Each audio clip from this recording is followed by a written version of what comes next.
Welcome, partner banks and friends. We appreciate you joining this fireside chat today. My name is Ben Greene. I'm Director of Payment Transformation here at Finzly, and I'm accompanied by Erik Van Bramer, Senior Vice President and National Sales Director at the Federal Reserve Bank in Chicago.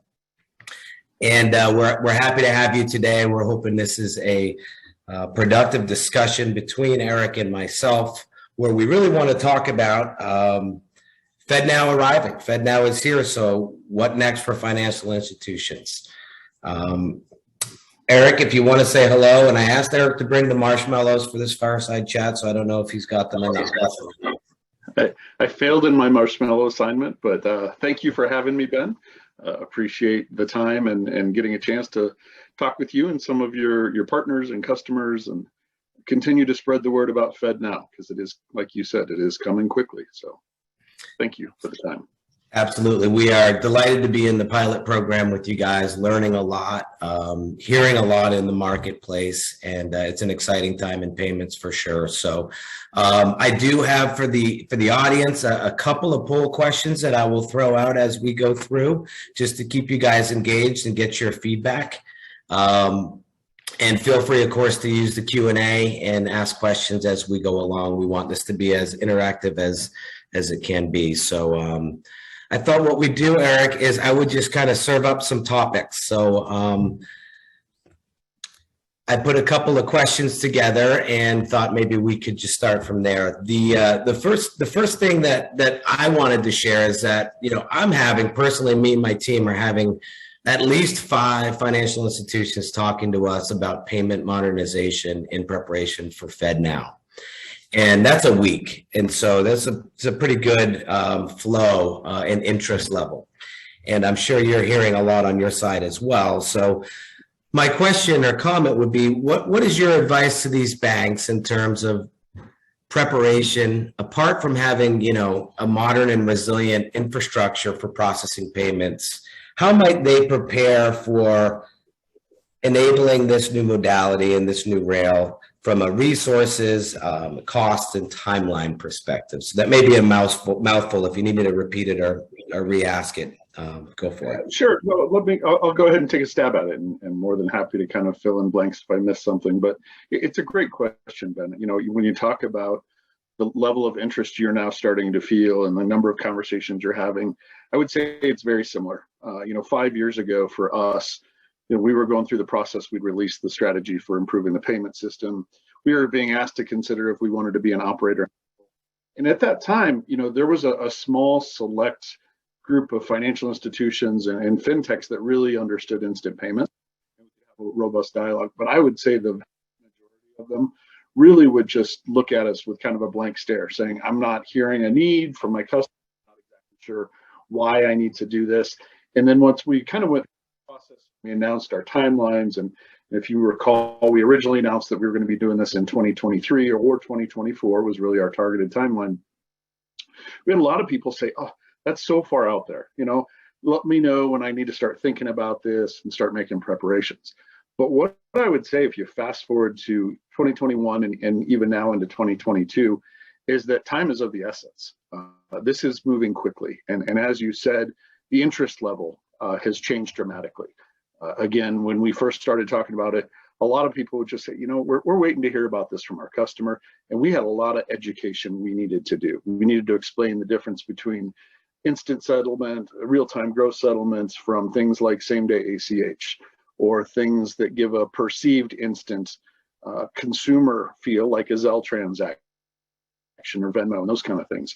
And so I think as we fast forward to today, we're really starting to see that if you haven't already started to develop your strategy, you're probably a little bit behind the game, actually. And that organizations that have gone through and have identified what they want their strategy to be, what their use cases they want to start selecting around, and looking for partners. I think that's a huge one. I think that once people dig into this a little bit, they find that it's actually fairly complex.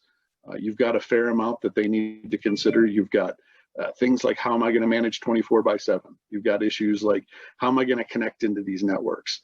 How are my customers going to and innovation going to take place off the end of the financial institution. I don't know, did anybody else lose video? Or is that just me?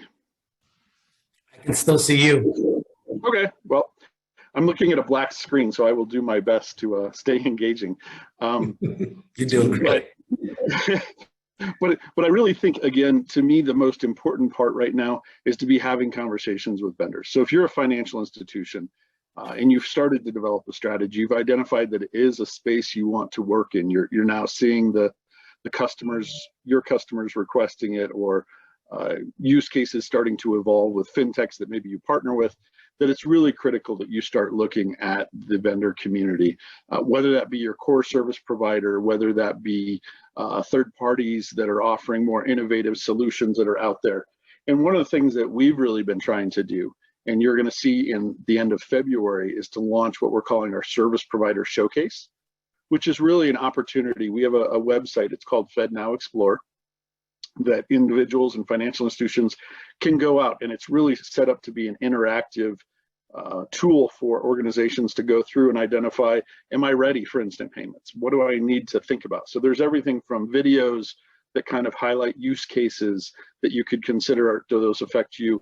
There's also, things about our rule sets and our formats that we're starting to share more publicly as people start to understand exactly the details of what they would need to go through. And then the thing I'm really excited about here is at the end of February, we're going to be releasing this service provider showcase, which really gives an opportunity for the broader ecosystem, not just the Federal Reserve, but the broader ecosystem, to share with organizations what services they can provide in order to support instant payments. And so I would say, if you're not on that path now and you haven't identified those use cases, or even a strategy director within your organization, and you start looking for those partnerships, I'd say at this point, 2023 is going to be here before we know it, and you probably need to get engaged. Great answer. Thank you for that. I was most impressed to, when this initially came out, it was going to be a 2024 initiative, and then it quickly moved to 2023, and now we're doing testing in 2022, which is upon us. So you're spot on with what you said from my perspective. And for all the banks that are on this call, I think you're showing that you're forward thinking and you're looking to future proof your organization. So kudos to you for being here. I think it's imperative that I hear the same thing that you highlighted, Erik, is, well, I'll just wait, or my customers aren't asking me, so I'm not going to do anything. And the caution I give for those that are in that camp is that you're probably not going to hear a formal request from your customer. You're going to see attrition. You're going to see a customer just vanish and go to a bank that has this enabled. So I think it's important to be forward thinking and to be trying to future proof your payments, to keep customers and to grow new revenue streams. That website you said it's FedNow Explore. Mm-hmm. Perfect. Yeah, so if you go out there and look for FedNow Explorer, that's really that interactive site. You can either say, lead me through what I need to think about, or you can really kind of pick and choose what you want to view and look at. So it's a really good, and we're continuing to add to that. Every couple of weeks there's something new, from the readiness guide to the service provider showcase I mentioned, to videos on use cases. So it's really, even if you've gone out there, one, bookmark it, because it's going to continue to grow and be enhanced, and you should keep visiting that site. Awesome resource. Yeah, Ben, one thing I wanted to kind of reiterate, because you hit a wonderful point as far as, you may not have customers knocking on your door saying they're looking for this, but there's really two things. You mentioned they may be going to other financial institutions, because there are financial institutions that are actively moving towards this. But the other thing we encourage financial institutions to look at is really look at some of the ACH transactions in and out of your organization.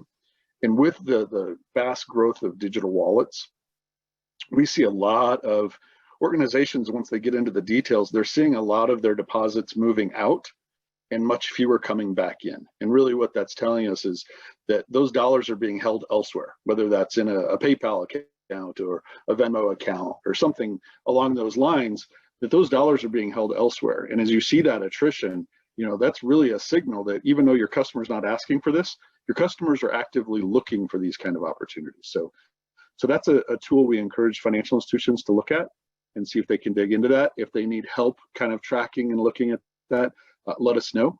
Contact your account executive at the Federal Reserve, and we can do some work to try and help you understand that. It's a great call out. It's an excellent call out. I see it in my life, as far as just keeping funds available in an Amazon account or something that makes that transaction smooth and easy, right? It makes it, effortless, and you're not moving money around, and et cetera. So that's a great call out. And I also really like the idea of naming a strategy director in an organization, somebody that's really full-time job is to keep an eye on this. It's evolving so fast, right? It's just moving so quickly that somebody needs to be keeping an eye on the ball, so to speak, full-time. So great. Keeping an eye on the clock. I think you and I have the gift of gab, and we could probably do this for a couple hours, but we got 30 minutes. So I'm going to try to move through, which I think you touched on a little bit, but hopefully folks jotted down that resource. It sounds like a wonderful resource in FedNow Explorer. Comment question 2. Why adopt FedNow?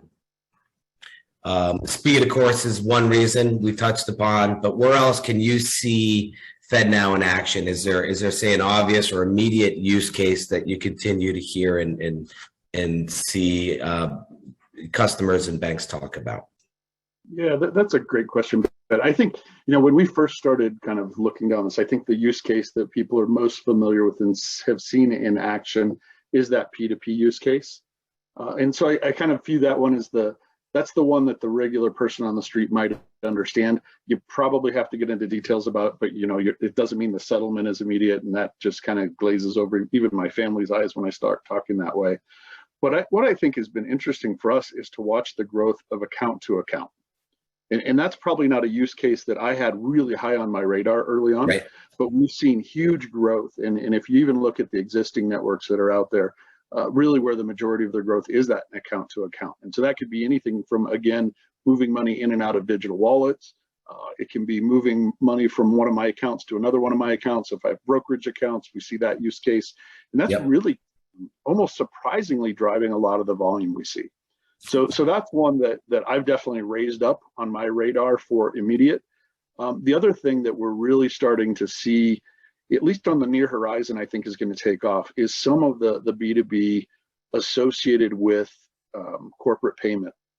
Requests for payment, which is something that we're going to have available on day one of the FedNow solution when we roll it out, the ability to request funds from another, and really starting to work with AR and accounts payable and accounts receivable organizations to understand how that they're going to be able to innovate on top of this and leverage this for corporate use. And I do think that that's an opportunity, again, for a lot of use cases. The ability for a vendor to get payment upon delivery, or even, we still see checks being used for vendors that are driving trucks to locations, and they're not going to release their goods until they have a check in their hand and it's in the visor of the truck. Those kind of things, when you think about the expectations of technology today, it's just shocking how much of that still takes place. So again, we think that's a great use case, that ability to request payments using the tool, receive immediate settlement, know those funds are good, know those funds are irrevocable before you move on. So that's another one that I see. Disbursements, whether that be things like payroll, you can use this as just-in-time type payroll solutions, disbursements for events. Think of a time, I live here in Denver, Colorado, and we just had a horrific fire. I don't know if you heard about it, where over 1,000 homes were destroyed in a fire in the suburbs of Denver, a wildfire. And you start looking at disbursements from insurance companies to people, from government or entities like FEMA, looking for ways to disperse those funds out. Real good use cases, again, for FedNow and instant payments in general. So I see lots of opportunities. And I think what's interesting is you look at the way the industry has changed, even in the last 2 years with the pandemic, and this idea of contactless and this idea of, expectations of technology. Everyone has a cell phone now or smartphone that does all sorts of things that our computers couldn't even do when I was young. And I think that expectation carries over into your customer base And so I think the number of use cases is really unlimited. Great examples and very relevant, real time. And yeah, the country's watching. So thoughts and prayers with those affected in Denver. But that is a wonderful, relevant use case where people need funds immediately because their lives have been turned upside down. And I think of the small business that's got a very tight cash flow situation and maybe has a week's worth of work and needs to receive payment for that work immediately so that they can get through the weekend because their business account is intermingled with their personal account and they need to buy groceries or something like that. So there's a bunch of them.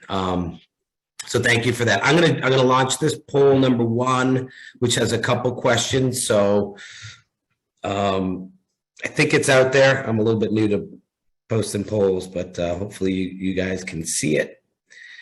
And I'll leave it out there for a minute or two while you answer it. And meanwhile, a little bit of a different term, but just want your thoughts or expertise on, with multiple payment rails, should banks worry about the complexity of the various payment rails? How can banks keep up in terms of infrastructure, payment hub interoperability? Is that something that you're thinking about or hearing about? Yeah, I definitely think it's, in the United States payments ecosystem, we've been pretty good at adding new things. We've never taken away anything old. And so that does bring in a level of maybe complexity when you're trying to manage multiple rails. Over the years, we've seen a lot of least cost routing tools kind of become a highlight. And so again, I think finding a partner that can help you with decisioning that. I think one thing that I hear often in my conversations with financial institutions is they don't want their customers to have to be payment experts. They don't want their corporate customers, their small business customers to have to make decisions on how to pay something. And so the ability to kind of navigate that on their behalf, we think is a huge benefit that you can offer out to your customers, your end users. And so I do think that complexity is something, but finding a good partner that can help you with that is a good opportunity. Great. Very good. So I've had this poll number 1 question out there for a couple minutes. It looks like about half the people have responded, and I see there may be some technical challenges with answering it, so I'm going to end it. But the quick kind of recap on it. I asked, at what stage of FedNow adoption is your financial institution? 6 out of 20, so 21% said we're. Can you see this, or am I just reading you something? Maybe I'll just read it. 21% said we're already on the FedNow pilot program. 46% said they're eager to be early adopters, which is awesome. 25% we'd rather be a late follower, and then 7% said we haven't even thought about FedNow. And then secondly, what would you consider as the major impediment for your FI to implement FedNow? The largest response was implementation challenges involving cost and resources. So I'll address that really quick. A little plug for Finzly. Our goal and our purpose here is to ease that implementation with FedNow. So being on the pilot program, we've been involved since the get-go, and we understand that there are resource constraints with banks, community banks especially, and that cost is a very sensitive topic. So we are going to be an option for you that is going to try to take a lot of that lift off of you at the bank and put it here on us at Finzly. So we want to pave that path as best we can so that there's a limited requirement on the bank. Of course, you're going to have some involvement.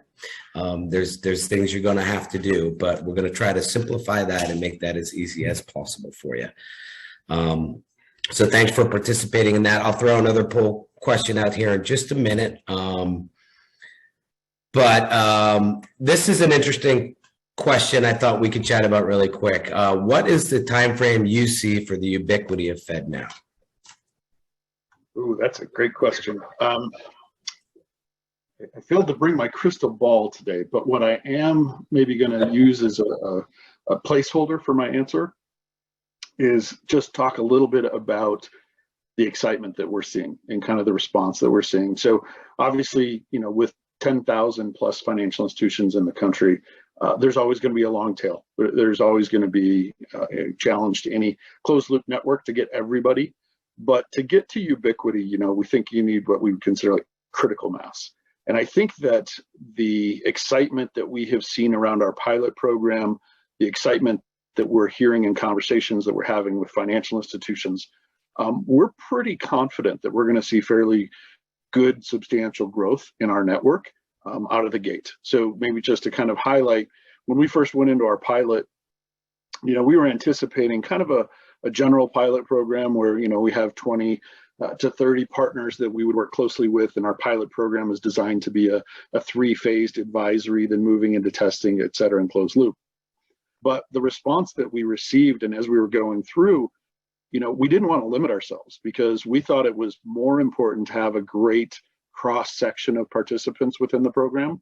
And so we really focused on, do we have the really large financial institutions at the table? And this is the largest, clearinghouse owner type financial institutions at the table. Do we have community financial institutions, community banks, credit unions, et cetera? Do we have bankers banks, corporate credit unions, third-party processors, much like Finzly, that are offering innovative services? And so once we kind of went through that, we ended up with 120 organizations participating in our pilot, which I can tell you for the people managing the pilot, there were probably a lot of days they regretted that decision to go that large, because that was a lot of folks to keep on board and to kind of continue. But I think it really highlights the excitement we're feeling and what we're hearing out there in the communities. We're talking to people. So we do anticipate pretty fast growth. We're really focused on an amazing onboarding experience with our customers that's going to be automated. For those of you who have worked directly with the Fed over the years, we're going to finally get away from wet signatures being faxed into locations to sign you up for services. Question is this: are FedNow and RTP similar instant payment solutions, or are there differences and reasons to have both? Wonderful question, Amar. Yeah, that's a great question. So I would start by saying yes, they're very similar. They are both focused on instant payments with immediate settlement, and that's probably the differentiator. I think there was also a question in there about things like Zelle and Venmo, which are not typically instant settlement. So the clearinghouse's RTP solution, very similar to what we're doing. A couple of differences maybe that I think are important. Then I want to talk about interoperability, because that's a question that often comes up, and it's probably a good step towards what does that ubiquity look like. But from a different standpoint, I think one of the things that, when we were weighing our decision on should the Federal Reserve Bank be an operator here, there were a few things that we focused on. One was reach into the community. And so, the Federal Reserve has relationships with almost all of the 10,000 financial institutions in the country. We're going to leverage our FedLine connectivity solutions with some modifications. So the number of financial institutions out there that have a FedLine connection is a fairly staggering thing. And so we're going to leverage that. And so we do think there's a lot of reach there into those community financial institutions. We are planning to leverage Fed accounts and correspondent accounts for the settlement. So not to get into too much technical detail, but the RTP solution uses a joint account, which is kind of almost like a shared ledger held at the Federal Reserve Bank in New York that manages the settlement that they use, where we're going to actually directly settle into either your Fed account, or if you want to use a correspondent, you can settle into their Fed account, much like our other financial services we offer, ACH, check, et cetera. So that's a big difference. A lot of similarities, though. I think one of the key ones that we focused on early on in order to help with interoperability is the format. So the way I like to think about it is the formats for real-time payments, whether it be RTP and FedNow solution, using an ISO 20022 format, need to be similar enough that it will support an organization's ability to send to either one of the two. And what I think about when I think about interoperability is, if you look at the FedWire funds solution of interoperability, I think that's probably a pretty good indicator of how I think instant payments is going to be in the short term. And so in the current environment, FedWire funds, there is a subset of FedWire funds participants that are also participants of the clearinghouse's CHIPS solution. And CHIPS is very similar to FedWire funds in that it is also a real-time tool targeted wholesale payments, large dollars, but it's a smaller subset of the broader industry, but it gives a good solution for institutions to use both. Because the formats are similar enough that an organization that participates in both could leverage both. They're both closed loop, and so it really comes down to reach and other decisioning on what path you send your work down. But we really think that that was probably a critical decision of design to kind of make sure our formats were close enough. And so we actually worked with the clearinghouse when we were developing our ISO format for FedNow. And we made sure that we were close. They're not identical, but Fedwire funds and chips are not identical either. So again, very close. We think will support interoperability, will support reach, and kind of help organizations that want to leverage both.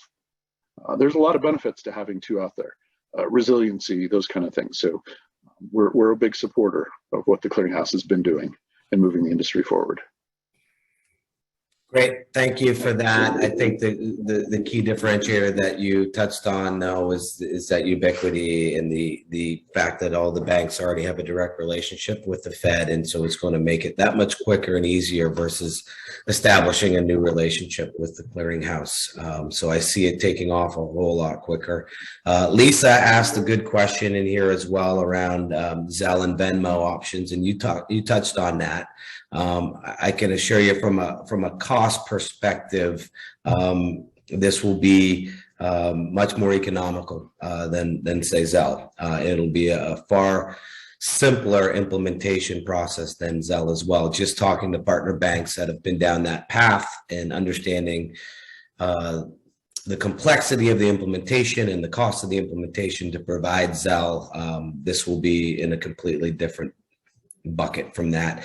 And she's not clear on exactly what Finzly will do for FedNow implementation help. The fact that we're on this pilot and building together with FedNow and kind of, I hate to say it again, but paving the path. We're going to have the process down, and we're going to have the resources to apply. So as the third-party service provider, as that transaction layer between the bank and FedNow, we're going to have kind of connectivity on both sides and be able to be that translator in between, if you will. So as opposed to the bank having to take the whole onus on themselves and learn the process and have the hardware, software, all of the different things that would be required for a seamless connection, we're going to be that that middle layer between, that transaction layer between. So hopefully that helps shed some light. We're about out of time. Let's see, unfortunately, so that final question came in. So does Finzly need to have connection to each core? Yes, Finzly would connect directly to your core. We are a core agnostic solution. So, regardless of what your legacy core provider is, we will connect via API is our preference. If it's a Fiserv core, we work through the Communicator Advantage tool. If it's an FIS core, it would be Code Connect. If it's a Jack Henry core, it would be JExchange. That's the optimum way to connect. And yes, we would reconcile real time with your core. So we would take the transaction, clear and settle with FedNow, and reconcile back to your core. But hopefully that helps. The responses really quick in the last minute to the poll number 2. Would you say instant payments for your financial institutions are good to have, 21%, must have, 76%, which is great, and unnecessary, 3%. And then second poll question, where do you see the greatest potential for financial institutions to deliver the instant payments? 52% said real-time treasury powered by instant payments. 15% said instant cross-border payments, which is interesting. And then 10%-ish said instant bill payments. So sounds like we have a pretty educated and astute audience that has a good handle on what they want to do already, which is awesome. Guys, I hate that we ran out of time. It seemed like it went by way too quick. Thank you all for joining. Erik, most thankful for your time and knowledge today. And I hope we get to do this again. Absolutely. Thanks so much for having me, Ben. Okay. Take care all. And we've recorded this, so I'm sure we can send it out if there's a request for that as well. And have a great day.